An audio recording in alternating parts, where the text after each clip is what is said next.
Agora, oremos nos preparando para o sermão desta noite e também clamemos que o Senhor abençoe ao seu povo.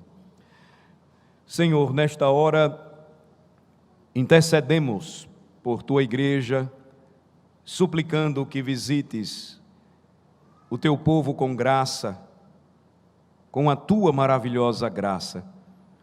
A cada lar aqui representado, Senhor, aos casais, aos filhos e aos pais, às crianças, aos jovens, aos mais velhos. Visita, Senhor, o teu povo nesta hora, assistindo em meio às suas necessidades mais próprias e pessoais. O Senhor conhece os nossos corações, sabes, ó Senhor, quais são as nossas lutas, desafios, pecados contra os quais devemos vencer, objetivos com os quais devemos te glorificar. Abençoa, Senhor, o teu povo e sustenta com a tua poderosa mão. Visita aqueles que se encontram enfermos, padecendo e sofrendo, Senhor, em seus lares e também nos leitos dos hospitais. Restaura, Senhor, e traz plena recuperação por aqueles por quem oramos, intercedendo, ó Senhor, pela mediação de Cristo ao teu trono da graça, a fim de que haja saúde e paz no meio da tua igreja. Assiste, Senhor, a nossa nação e promove em nosso meio, a começar em tuas congregações, igrejas de Cristo, espalhadas pelo nosso país, verdadeira, genuína reforma e avivamento. Retorno à Sagrada Escritura, pregação fiel do teu santo Evangelho, adoração segundo a palavra de Deus. Ó Senhor, desperta a tua igreja para que seja testemunha viva, luz e sal para a nossa nação. E assim também, Senhor, abençoa e fortalece o avanço da tua igreja no mundo. Nesta hora, quando vamos receber a tua palavra, o que nós te pedimos, Senhor, humildemente, é que nos dê o entendimento necessário para compreender a razão por que o Senhor deixou para o teu povo todo um sistema de sacrifício. Porque era necessário o sangue de tantos animais derramado por séculos. Porque hoje estudar tudo isso é de grande importância para o nosso crescimento espiritual, edificação e vida de fé. Senhor, que nesta hora o teu Santo Espírito nos ajude em meio às nossas limitações e fraquezas e nos revele mais uma vez a glória de Cristo em cada livro da Bíblia pelo qual passamos e estudamos. Em nome de Jesus é que oramos. Amém. Meus irmãos, livro de Levítico. Vamos retornar os nossos esforços para ele,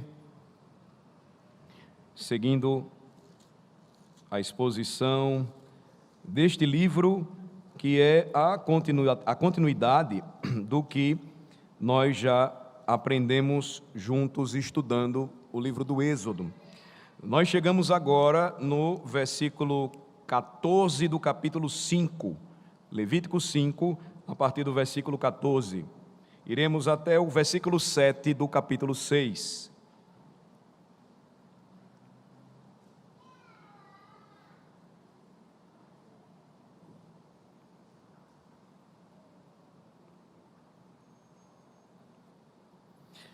Ouçamos com atenção a leitura da palavra de Deus.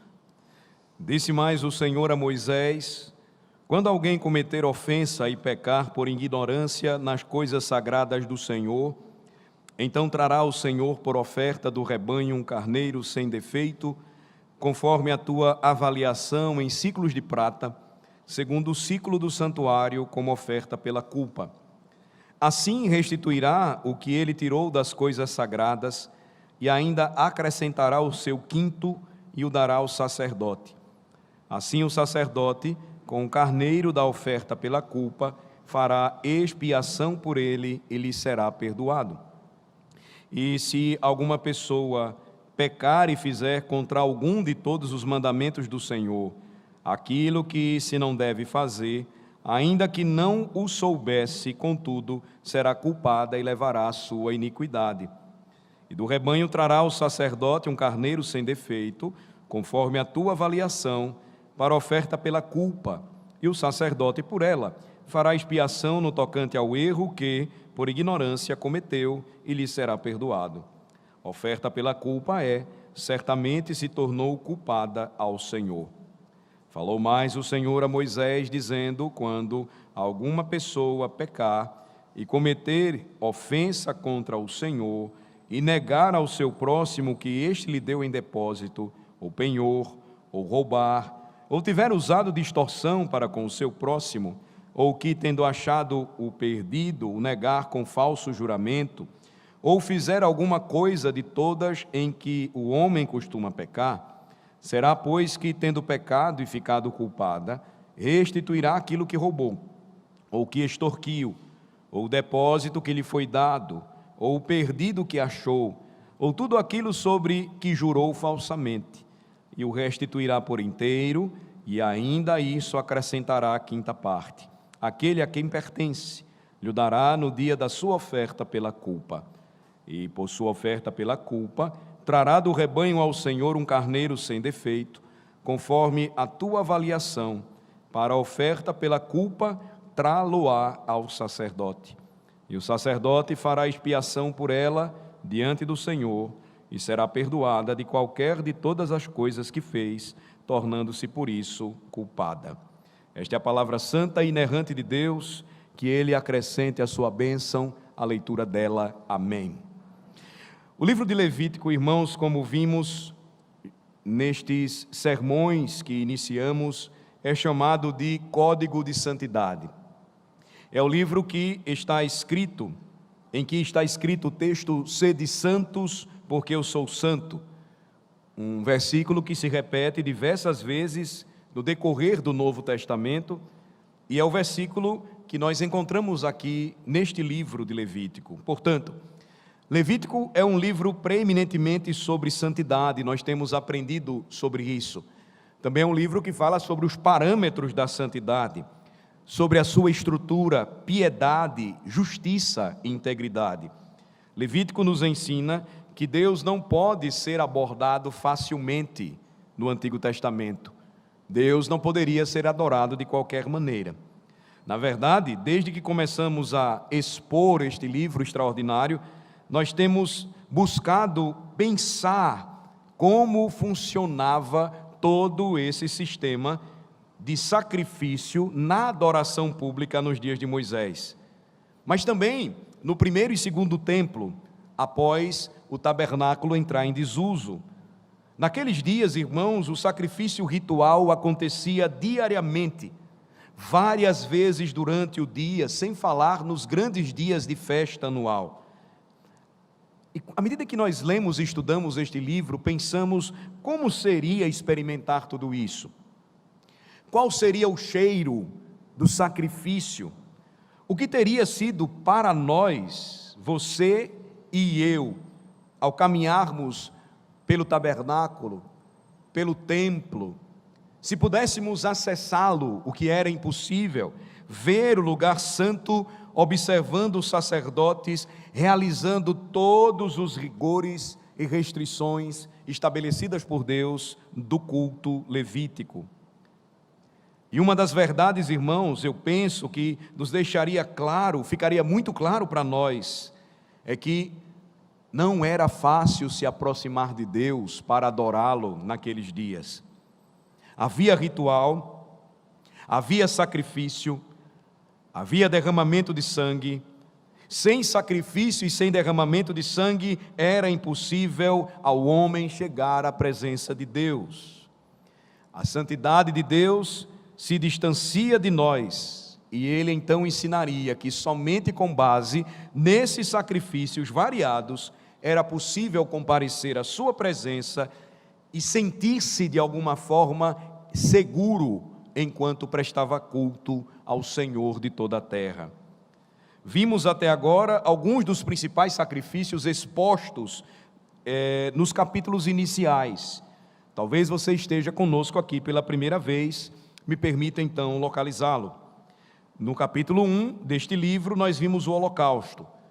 O holocausto, ou a oferta de ascensão, porque todo sacrifício era queimado na presença do Senhor, e a fumaça do seu sacrifício subiria aos céus. E a expressão aroma agradável ao Senhor era a ideia de que, como se Deus sentisse o cheiro do sacrifício e ficasse satisfeito, seria parte componente da maioria das ofertas, incluindo esta que nós estamos examinando hoje à noite. Então, o holocausto era um sacrifício presente, sempre presente.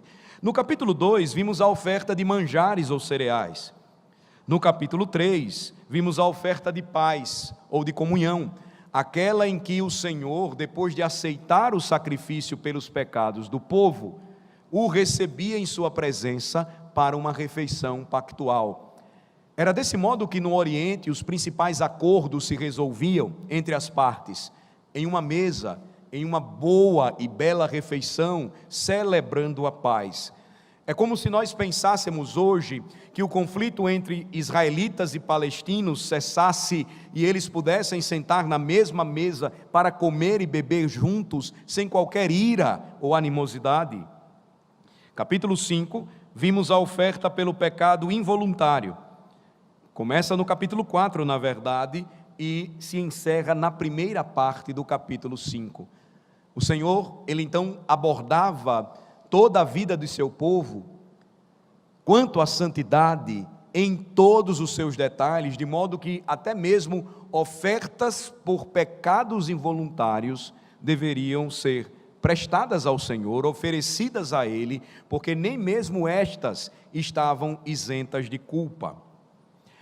O que é que nós vamos ver esta noite? Nós chegamos ao quinto sacrifício principal no culto, no ritual de adoração na antiga aliança. Ele era chamado de oferta pela culpa, ou oferta de reparação, compensação ou satisfação. Dependendo da versão da Bíblia que nós usemos, nós podemos encontrar menção a estes termos, ou em notas de rodapé ou comentários, informações de como este sacrifício era muito específico. E o que é que ele envolvia?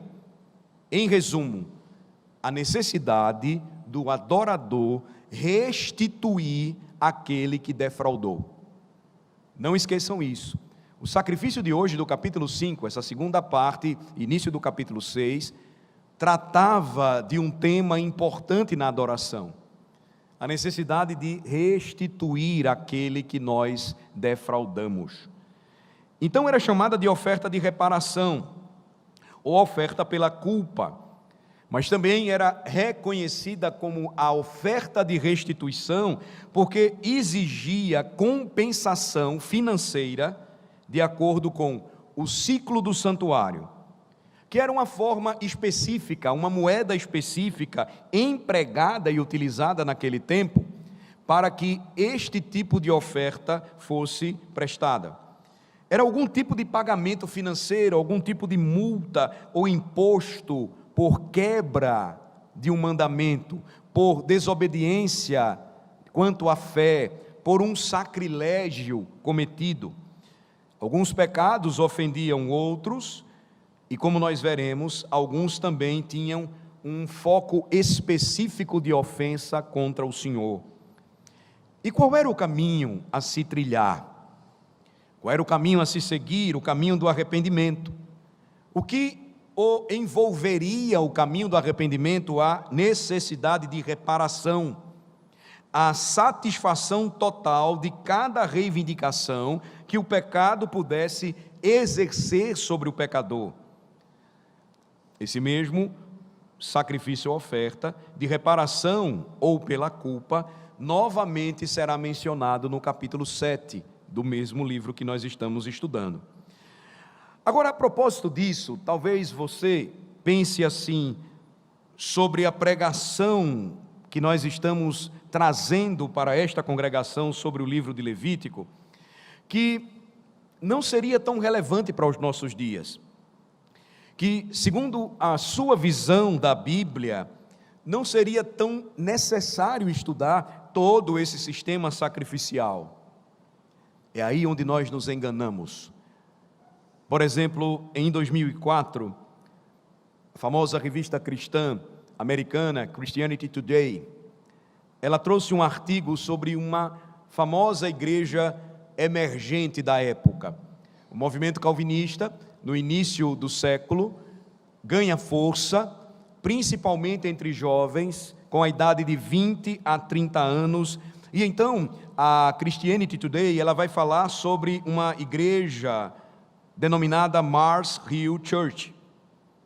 Era uma congregação que se tornou um grande fenômeno naquele tempo, pelo trabalho que era feito e pela ênfase e centralidade na pregação. A congregação em Mars Hill era uma congregação com mais de 10 mil membros. E sabe como essa igreja foi iniciada? Com uma série de sermões sobre o livro de Levítico. Uma igreja com mais de 10 mil pessoas experimentou grande transformação e crescimento através do seu pastor ou pregador, tratando de um livro que, por vezes, o cristão dos dias de hoje considera sem tão grande importância, insignificante. Agora, irmãos, para que nós tenhamos uma ideia mais clara sobre o que eu estou falando, do que nós estamos tratando hoje aqui, eu queria que você pensasse um pouco sobre o que mais adiante o último grande profeta, João Batista, diria.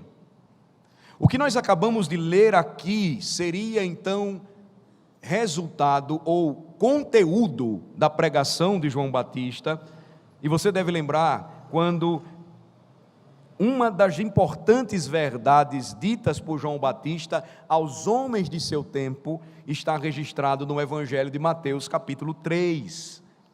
João, então, recebia as pessoas no deserto, ele não tinha um lugar confortável para pregar, ele não estava próximo ao templo de Herodes naqueles dias, nem falava nas sinagogas, mas do deserto, de forma austera e dura, ele dizia: produzi, pois, frutos dignos de arrependimento. Mateus capítulo 3, versículo 8. E o que está em jogo aqui, em Levítico capítulo 5, é a questão de fraudar a propriedade de alguém, e o infrator poderia confessar isso voluntariamente, ou poderia fazer uma oferta por precaução, se porventura tivesse cometido tal pecado. Mas a mesma questão, pregada séculos depois por João Batista, seria a mesma ensinada pelo seu Senhor a Moisés, tempos antes. A questão sempre seria se o arrependimento que estava sendo oferecido pelo adorador era verdadeiro, se o arrependimento era genuíno. E então, irmãos, a forma como a genuinidade desse arrependimento era vista seria através de um ato público de restituição, mais o pagamento de um quinto extra.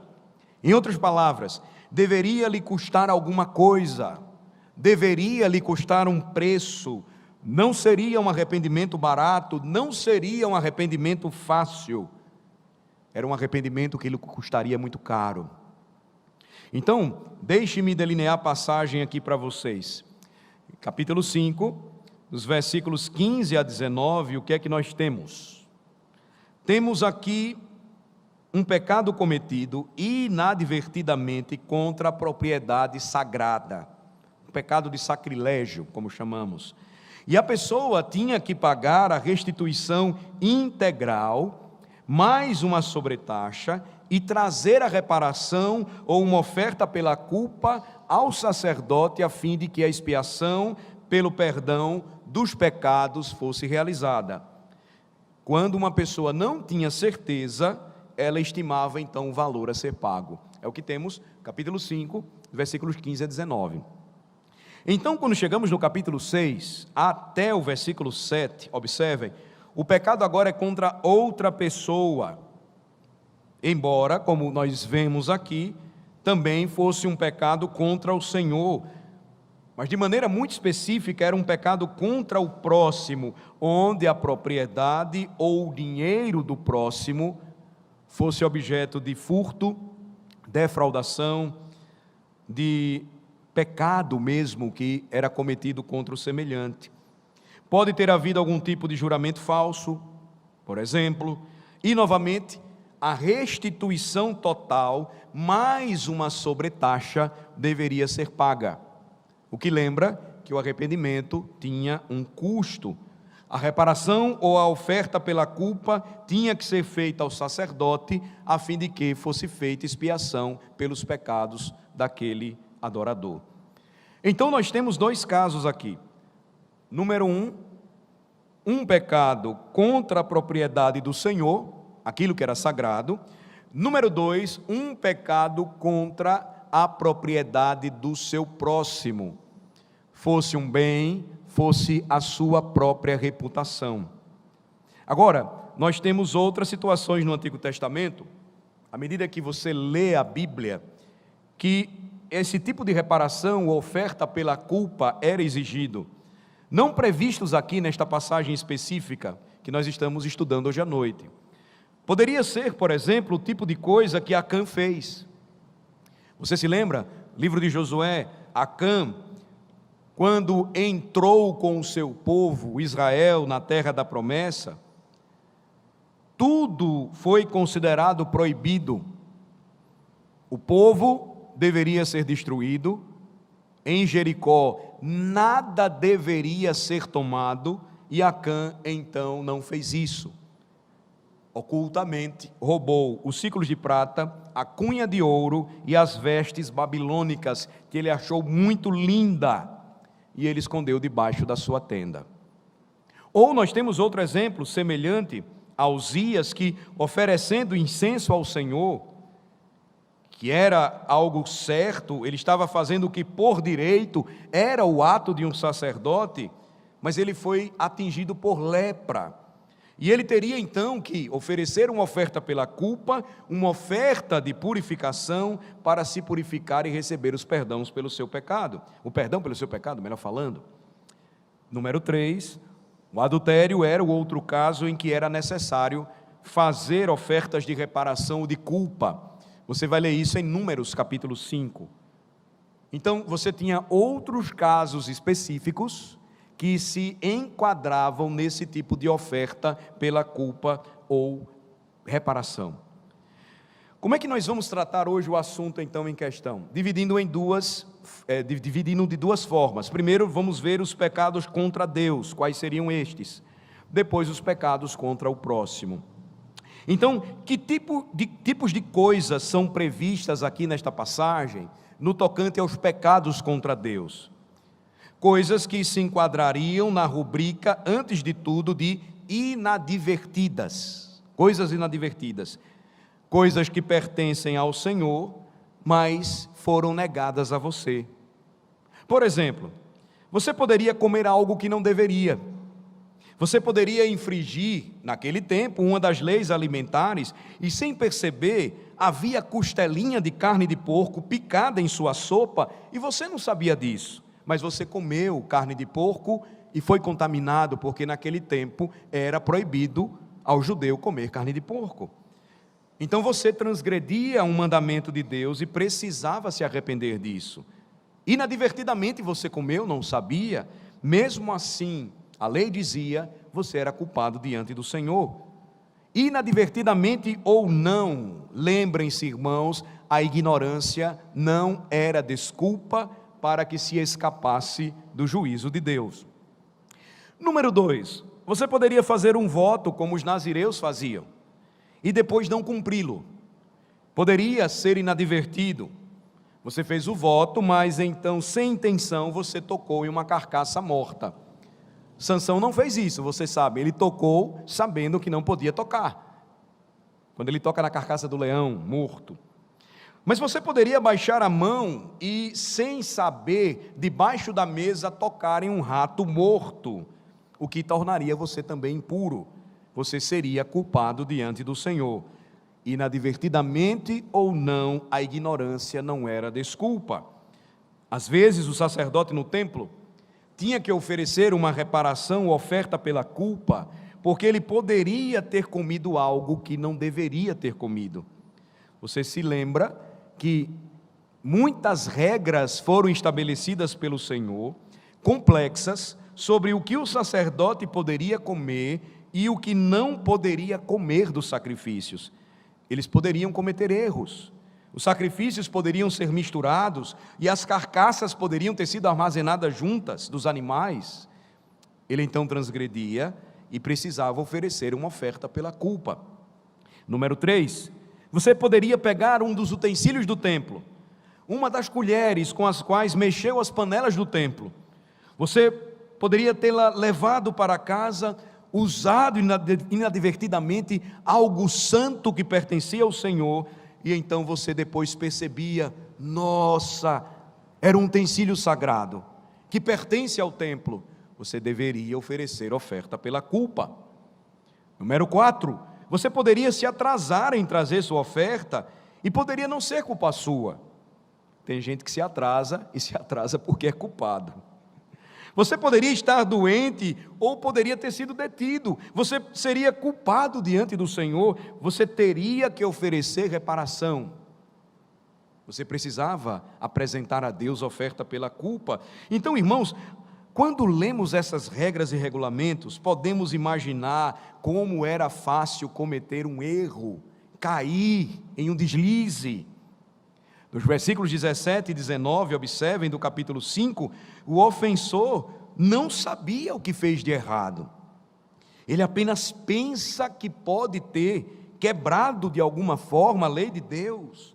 Sua consciência está lhe dizendo que ele poderia ter pecado de alguma forma e, por precaução, ele então deveria oferecer uma reparação, uma oferta pela culpa. Agora, o que deveria ser feito? Qual o caminho a ser tomado? Havia um ritual. E ele então está descrito um pouco aqui, e com mais detalhes depois no capítulo de número 7. Um carneiro deveria ser levado até a porta do tabernáculo.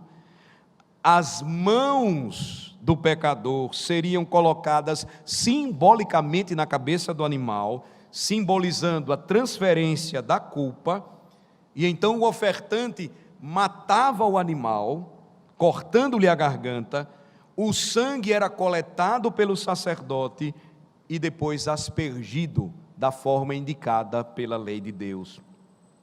Nos casos das doenças de pele, o ritual era um pouco diferente. A gordura do animal era queimada e o sacerdote deveria comer a carne desta oferta. Você deve lembrar que quando Jesus, após o Sermão do Monte, em Mateus capítulo 8, ele curou a primeira pessoa que foi até ele, um homem coberto de lepra. Ele disse depois: agora vá e cumpra tudo aquilo que é exigido pela lei de Deus. Veja como isso é interessante. O culpado precisava confessar o seu pecado. O culpado deveria fazer publicamente a restituição integral do que foi defraudado e ainda acrescentar um quinto, 20% do que ele defraudou. Esses eram os pecados contra o Senhor relacionados à culpa. E com respeito aos pecados contra um irmão, contra um semelhante, no capítulo 6, então, quando você chega, tem uma outra situação. Agora não é um pecado contra coisas santas, relacionadas ao tabernáculo, mas relacionadas contra o próximo. Veja o versículo 2 do capítulo 6. Há um indicativo aqui interessante, porque diz que também este tipo de pecado era contra o Senhor. Lembrando que todo pecado, quer seja pequeno ou grande, sempre será contra Deus. É isso que nós precisamos saber, é isso que nós precisamos ensinar aos nossos filhos. Versículo 2, quando alguma pessoa pecar e cometer ofensa contra o Senhor, e negar ao seu próximo o que este lhe deu em depósito ou penhor, ou roubar, ou tiver usado de extorsão para com o seu próximo, segue então as orientações do que deveria ser feito. Observem um detalhe no início do capítulo 2, quando alguma pessoa pecar e cometer ofensa contra o Senhor. Antes de relacionar o pecado àquela ofensa ou defraudação contra o seu próximo, o Senhor ensina Moisés a dizer: olha, esses pecados também são contra o Senhor de vocês, aquele que criou vocês, aquele que lhes oferece mandamentos ou regras para uma boa convivência entre irmãos.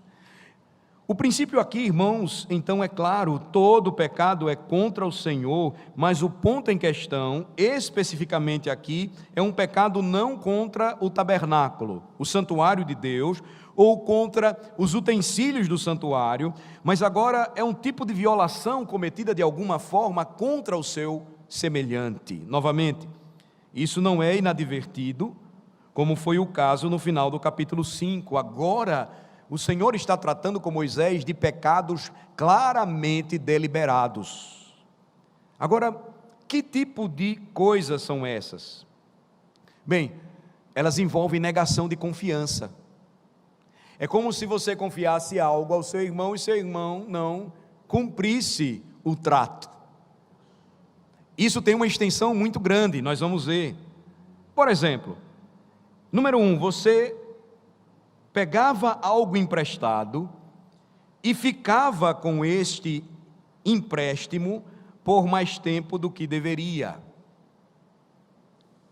No caso do pastor e da sua biblioteca, os seus livros. Ah, meus livros. Então, é como se você negasse confiança. Você emprestou algo para alguém e esse item ficava com você ad eternum. Você esquecia de devolvê-lo. Veja o detalhe do que o Senhor estava dizendo a respeito da adoração. Guardem isso aí. Guardem isso aí. Número 2, você poderia reter algo pegando emprestado e nunca devolver aquilo que não é seu. Falando de livros novamente, lembro de um episódio em que estava estudando um assunto e, estudando esse assunto, eu era estudante de teologia na época, e eu comentei com o meu sogro, reverendo Franklin, e aí ele se interessou pelo livro e eu emprestei. Não se adiante, que o reverendo Franklin é homem sério, ele devolve o que pega emprestado. Mas aí ele confiou em outro que quis ler o livro, só que este não o devolveu, mas o livro era meu. Passou um tempão, meu sogro me visitou, eu morava em outra cidade, e ele trouxe o livro, mas não era mais o meu, era um livro novo, semelhante. Estranhei, mas recebi. Depois o que fiquei sabendo é que aquele para quem ele emprestou segurou e não devolveu, e ao visitá-lo, ele viu que o livro ainda estava lá, caiu no esquecimento. Ele, como um homem sério, honrou o compromisso e me devolveu o livro. Mas o livro se perdeu, porque outro pegou e achou, bom, o livro é meu, nunca foi. Veja como isso é sério. O Senhor encara até esses detalhes que por vezes a gente não liga muito, mas que são pecados de defraudação. Parece algo simples, mas não é. Veja que isso é tão sério e influente em nossa sociedade brasileira, que você precisa colocar corrente em canetas, nas repartições, nas lojas, nas instituições, porque senão o outro leva e não devolve, mas não é dele. É somente uma caneta, pastor. É, mas não é sua. Você roubou, se pegou e não devolveu. Número 3. Era possível você pedir algo emprestado e simplesmente não devolvê-lo, e alguém poderia entrar em sua casa, ver aquilo e dizer: isso aí é meu. E aí você aumentava seu pecado jurando ao Senhor que não, é meu, não é seu, ou até dizendo que seu pai lhe deu como presente no Natal passado. E aí você transgredia também a lei de Deus e precisava fazer uma oferta pela culpa. Outra história ou fato curioso, falando de canetas, não de livros. Na minha mesa do gabinete as canetas no passado sumiam. Eram canetas simples, então aquela mesma lógica, bom, uma caneta você substitui por outra, qual é o problema? Eu levo e não devolvo. Eu aí tive a ideia brilhante de colocar dentro dela um papelzinho com a lei de Deus, 8º mandamento: não furtarás. Resolvi, não levaram. A gente pensa que é uma questão simples, mas vocês estão vendo onde o Senhor está indo? Vocês estão vendo como é importante estudar Levítico? Aonde Ele quer chegar? O que Ele quer dizer? Nem mesmo pecados de ignorância eram tolerados, exigiam um preço, uma oferta pela culpa, uma restituição. Poderia também ser direitos, em quarto lugar, de propriedade, direitos legais, apreensão ilegal de um depósito ou de um título, o roubo da propriedade de outra pessoa. Poderia ser algo que simplesmente se encontrasse.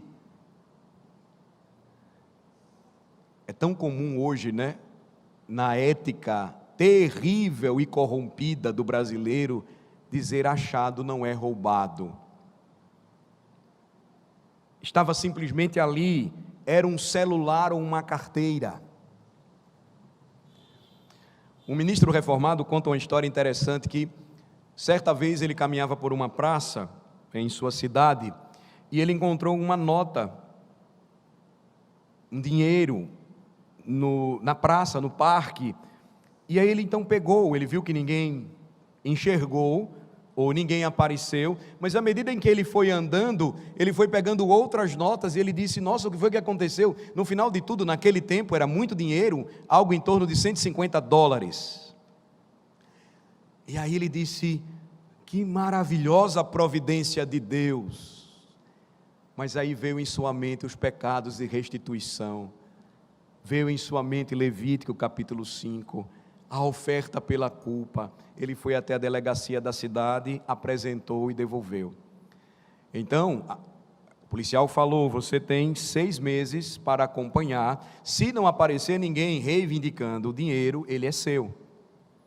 Só ele sabia, sua família. A igreja perguntava: e aí, e os $150? Os 6 meses passaram e ele voltou e lá estavam. Ele recebeu. Mas aquilo que ele sentiu foi tão profundo que ele disse: eu não posso ficar comigo. Ele ofertou para a igreja. Ele deu à igreja. O que nós vemos hoje, irmãos, e é tão comum, e a gente acha que não é nada demais, na verdade é algo muito sério em nossos dias. O achado não é roubado, não diz respeito à lei do Senhor. Ou você poderia, em quinto lugar, pegar alguma coisa, apenas alguma coisa, poderia ser algum negócio obscuro, no qual você não foi nada honesto, e novamente o ritual era o mesmo: restituição, 20% em uma oferta sacrificial, um animal precisava ser morto no lugar do pecador.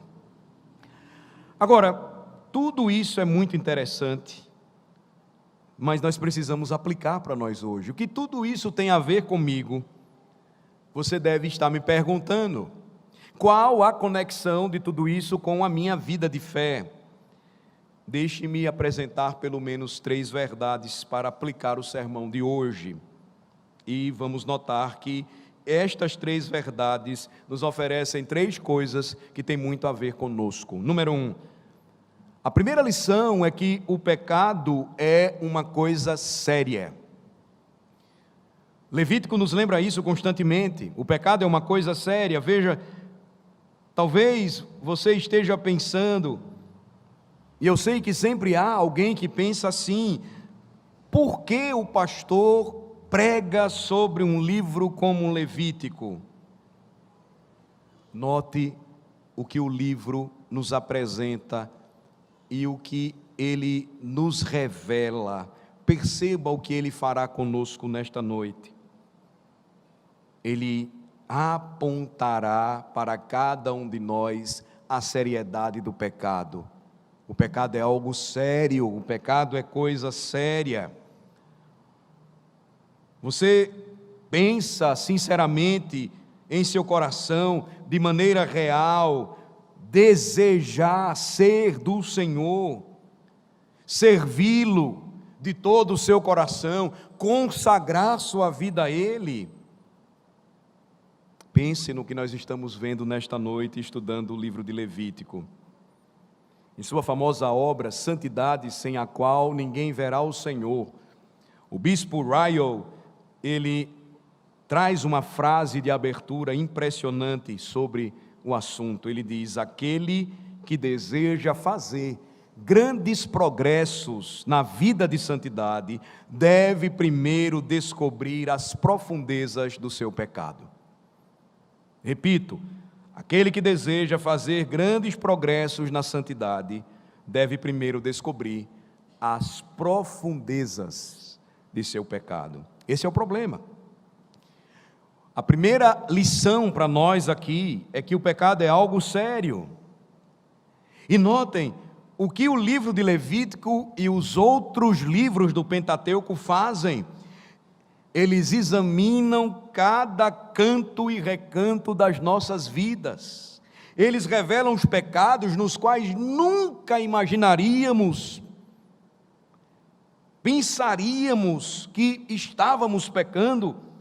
Eles revelam pecados que descartaríamos num piscar de olhos e dizem que todo pecado é uma transgressão da lei de Deus e que todo pecado torna você e eu culpados. Torna você culpado porque esse pequeno pecado, ele também é tratado de forma muito séria diante de Deus. Você não pode entrar na presença de um Deus santo e justo, assim como está, sem uma oferta em suas mãos, porque o pecado é uma coisa séria, uma coisa muito, mas muito séria. Segundo lugar, alguns pecados exigem restituição. Notem, Levítico vai nos ensinar isso. Talvez uma conexão agora com o Novo Testamento vai nos ajudar a enxergar isso de uma forma ilustrativa. Vamos para o Evangelho de Lucas, por favor. Lucas,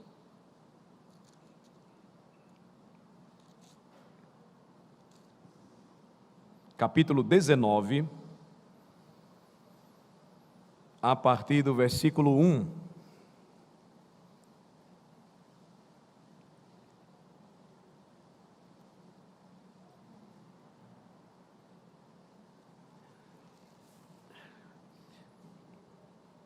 Entrando em Jericó, atravessava Jesus a cidade. Eis que um homem chamado Zaqueu, maioral dos publicanos e rico, procurava ver quem era Jesus, mas não podia, por causa da multidão, por ser ele de pequena estatura. Então, correndo adiante, subiu um sicômoro a fim de vê-lo, porque por ali havia de passar. Quando Jesus chegou àquele lugar, olhando para cima, disse-lhe: Zaqueu, desce depressa, pois me convém ficar hoje em tua casa. Ele desceu a toda pressa e o recebeu com alegria. Todos os que viram isto murmuravam, dizendo que ele se hospedara com um homem pecador.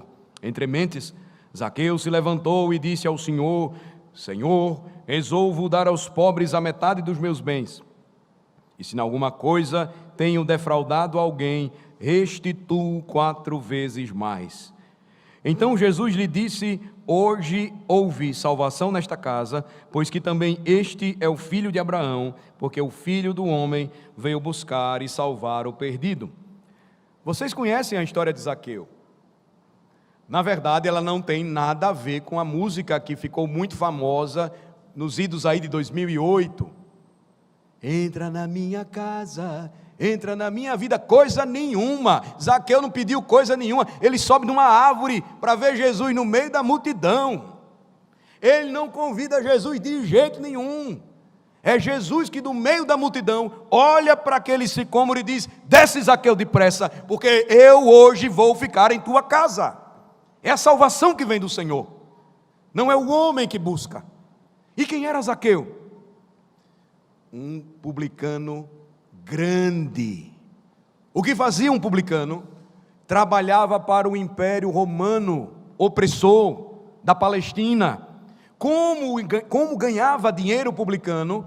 Cobrando impostos para o Império Romano e recebendo o seu salário daquilo que defraudava ou extorquia de seu próximo.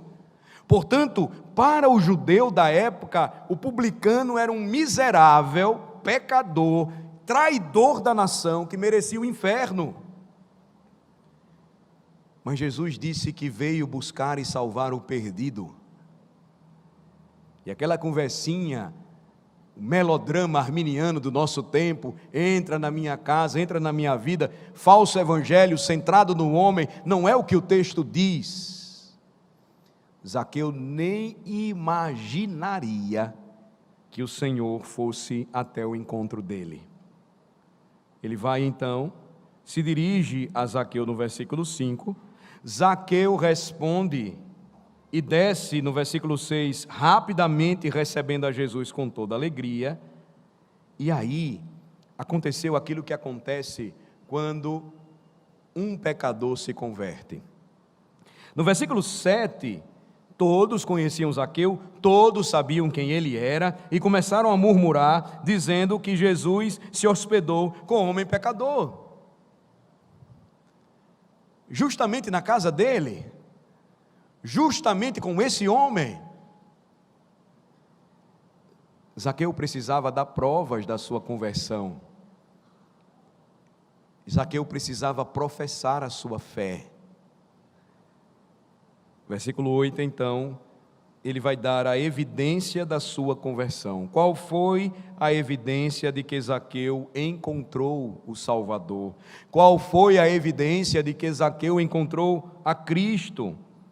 Foram estas palavras: Senhor, resolvo dar aos pobres a metade dos meus bens. Zaqueu era o maioral dos publicanos, e Lucas faz questão de registrar que Zaqueu era um homem rico. Ele então diz publicamente que daria metade da sua riqueza para socorro dos necessitados, dos pobres. Sobraria metade. A pergunta é: qual era a fonte de lucro de Zaqueu? Defraudação.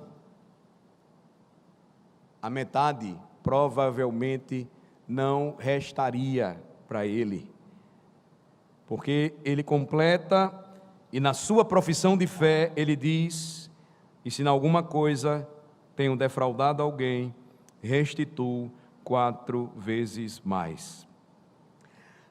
Havia certos casos de restituição que envolviam penalidades quádruplas, não apenas 20%, não apenas 1/5, mas 4 vezes mais. Qual foi a evidência de que Zaqueu encontrou a Cristo? A sua disposição, o seu desejo de praticar a restituição. Senhor, se eu defraudei alguém, Zaqueu sabia que ele tinha defraudado gente demais.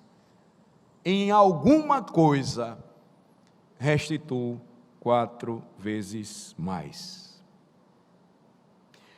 Em 1920, houve um reavivamento na Irlanda do Norte, em Belfast.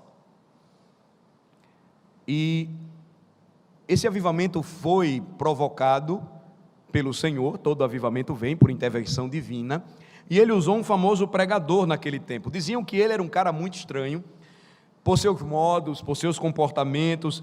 Ele dizia muitas coisas ofensivas à congregação, porque ele era muito duro naquilo que falava. Mas Deus usou esse frágil e pecaminoso pregador poderosamente para promover um reavivamento em Belfast. Durante esse reavivamento, conta a história que nos estaleiros de Belfast, os trabalhadores do estaleiro que tinham pego emprestado as ferramentas e os equipamentos do estaleiro começaram a devolver. O estaleiro não tinha como receber tudo, teve que construir depósitos. E tudo porque a consciência agora daqueles homens os condenava por conta da pregação da palavra. Na verdade, a evidência de que uma verdadeira obra da graça havia chegado às suas vidas e aos seus corações era um desejo de devolver aquilo que eles tinham roubado, não era seu. Veja como é interessante, irmãos, percebermos que essa é uma marca da verdadeira conversão. Você restituir aquilo que não é seu, você devolver aquilo que você roubou. E sabe por que tudo isso? Porque o pecado é algo sério, e alguns pecados exigem restituição da nossa parte. Às vezes a gente não quer fazer isso, às vezes a vergonha é grande demais para que a gente faça isso, mas não há maior evidência de uma profissão de fé quando nós reconhecemos que ao defraudar alguém, nós queremos restituir, como prova do nosso arrependimento e fé naquele que deu a sua vida por nós. Terceiro, é importante que nós vejamos também esta terceira e última verdade aqui, que aprendemos com Levítico 5 e 6. A verdade de que existe perdão para os nossos pecados. Você percebe isso no versículo 18 do capítulo 5 de Levítico, e também na repetição que há no versículo 7 do capítulo 6. Voltem para lá e vejam. Quando nós lemos o versículo 18 do capítulo 5 e o versículo 7 do capítulo 6, nós encontramos a seguinte expressão: e o sacerdote fará expiação por ele diante do Senhor. Em outras palavras, é o que nós lemos. O sacerdote fará expiação por ele. Era como se você levasse então um carneiro e, dependendo da extensão do seu crime, era determinado o tamanho dele. E você então entendia, isso era muito dinheiro, muito menos um quinto a mais, o carneiro em si seria caro, isso custaria alguma coisa, mas a restituição, mais o quinto, havia um preço, e então você trazia o carneiro, levava-o até a porta do tabernáculo, colocava as mãos sobre aquele carneiro, confessava os seus pecados e faria isso publicamente na frente daqueles que você defraudou. Na frente do povo testemunhando isso, na frente do sacerdote também, diante do próprio Deus. Você então precisava fazer isso, e naquele momento era percebido a gravidade do seu pecado, porque Deus exigia sangue, e deveria ser o seu sangue. Porque o pecado é algo muito sério, independentemente de seu tamanho ou extensão. Mas o Senhor providenciava sempre um sacrifício. Eu espero que você entenda nesta noite o custo da adoração na antiga aliança. O cerne do seu ensino: sem derramamento de sangue não há perdão. Mas ao mesmo tempo, a gloriosa verdade, graciosa, que nos diz que há perdão para todo aquele que confessa o seu pecado e confia na provisão de Deus. Não importa qual fosse o pecado, não importa quão grande fosse este pecado, quão complicado fosse este pecado, quão ofensivo fosse este pecado, havia sempre uma maneira de se alcançar o perdão de Deus. Que lição preciosa! Havia um custo na adoração da antiga aliança, mas também havia perdão com o Senhor, sempre a fim de que ele fosse temido e amado.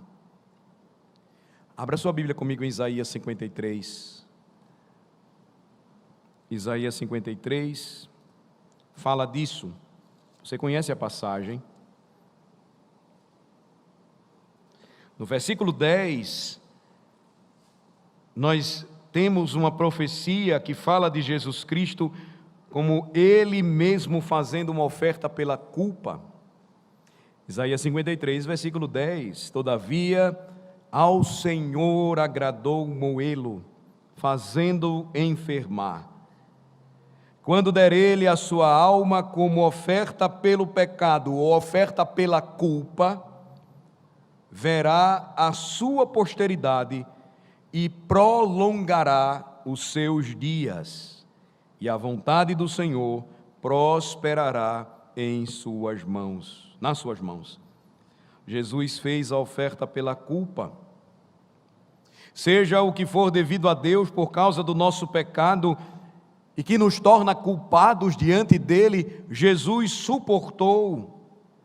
Nem o sangue dos cordeiros, nem o sangue dos touros, nem o sangue das cabras, nem o sangue das pombas, nem todo o sangue dos altares judaicos mortos poderia, em última análise, perdoar o meu pecado e me purificar da minha própria culpa. Mas o que diz a palavra de Deus em Hebreus capítulo 9, versículos 13 e 14? Vamos para lá? Hebreus 9, versículos 13 e 14.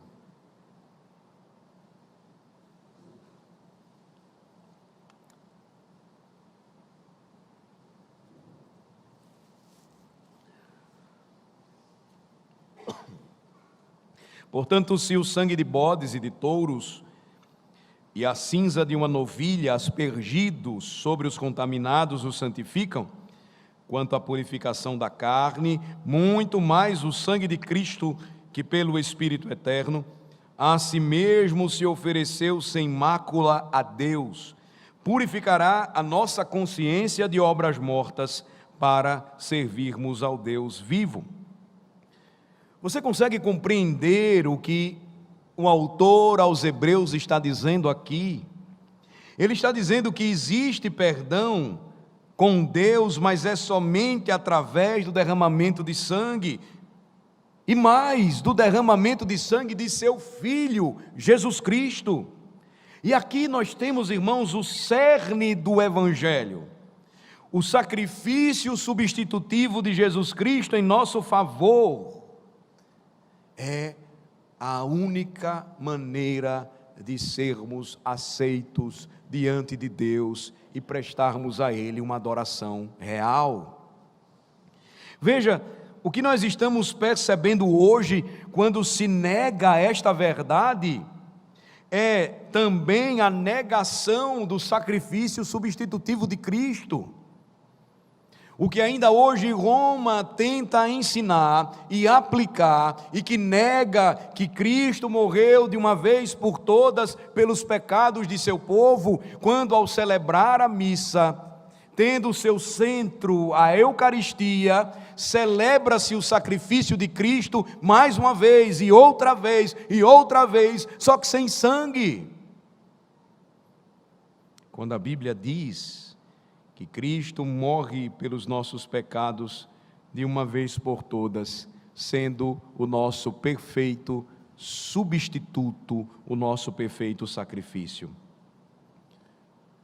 Meus irmãos, não trazemos hoje carneiros ou cabras ou as cinzas de uma novilha, mas nos apresentamos diante de Deus do mesmo modo que os nossos antepassados se apresentaram, como de fato somos pecadores, carentes da graça de Deus, reconhecendo que sempre cometemos pecados e eles exigem restituição e oferta pela culpa. E como nos aproximamos hoje de Deus? Nós nos aproximamos dele com o sangue de Jesus e devemos olhar para isso. Toda vez que nos dirigirmos a este santuário para adorar a Deus, lembremos que nós nos aproximamos dele com o sangue do Senhor Jesus Cristo derramado por nós, por mim e por vocês. Você deve sempre vir adorar a Deus tendo essa consciência em seu coração. Ele morreu por mim, ele morreu pelos meus pecados, ele se entregou por mim, e ele padeceu pelos meus pecados, ele morreu em meu lugar, como oferta pela culpa, porque Deus o fez maldição em meu lugar, para que eu pudesse então descansar em sua justiça. Qual é a lição para nós hoje? O que Levítico nos traz, e é de suma importância, é que ainda hoje existe perdão. E não importa qual seja o pecado, meu amigo, que você tenha cometido contra Deus ou contra o seu próximo, não importa quão grande seja o seu pecado, você vai até Cristo, e nele você encontra um alicerce sólido, nele que é a rocha da nossa salvação, e por seu sangue você descobre que há perdão para você, pois todo aquele que nele crê é feito filho de Deus. Se a igreja deixar de proclamar esta preciosa verdade do Evangelho, ela vai negar algo que Deus estabeleceu nos dias de Moisés, a fim de que se cumprisse na plenitude dos tempos em Cristo Jesus. Louve ao Senhor nesta noite, porque isso é real para a nossa vida e a nossa caminhada cristã. Louve ao Senhor e nunca se aproxime dele sem ter esta verdade claramente amarrada ao seu coração, pois há sim poder no sangue de Jesus, porque o sangue de Jesus nos purifica de todo pecado. Nunca mais venha adorar o Senhor sem esta consciência bem clara e vívida em sua alma. O pecado é algo sério, ele exige restituição, e o seu Senhor e Salvador Jesus Cristo morreu na cruz do Calvário para que você pudesse alcançar verdadeiro perdão. Vamos orar. Senhor, nós te louvamos e exaltamos o teu santo nome nesta noite, porque sabemos, ó Senhor, quão preciosa é a tua palavra e como ela nos ensina que tu és um Deus santo, que ainda que existam pecados mais graves e terríveis, por conta da posição que assumimos, do papel que exercemos, todo pecado é visto pelo Senhor como uma transgressão à tua lei. De modo que até mesmo aqueles que cometemos de forma inadvertida, ignorante, até mesmo aqueles que em nossa sociedade, acostumados, nós pensamos, não é nada demais o que fazemos. O Senhor leva muito a sério, o pecado é algo muito sério. Ele exige restituição pela culpa, ele exige um sacrifício pela culpa. E o Senhor nos ensina que somente em Ti encontramos verdadeiro perdão. O Senhor nos amou tanto que não poupou o seu próprio Filho, oferecendo como sacrifício pelos nossos pecados. Ele mesmo ofereceu a sua vida como oferta por nossa culpa. Ah, Senhor, que grande bênção é saber que há poder do sangue de Jesus. E é por meio de seu sangue que nós temos acesso hoje à sua presença. É pelo poder do seu sangue que nós o adoramos e apresentamos louvores ao Senhor e somos cobertos por sua justiça perfeita. Ah, Senhor, que esta verdade preciosa traga consolo para os nossos corações e também transformação para muitas almas, assim como fizestes a Zaqueu nos dias do ministério do nosso Rei na terra. Que haja salvação em muitas casas nesta noite e que isso seja provado por meio de uma sincera, verdadeira profissão de fé. Ah, Senhor, que a Tua palavra que não volta vazia produza os frutos gloriosos em nosso meio para a vida eterna. Em nome de Jesus oramos. Amém.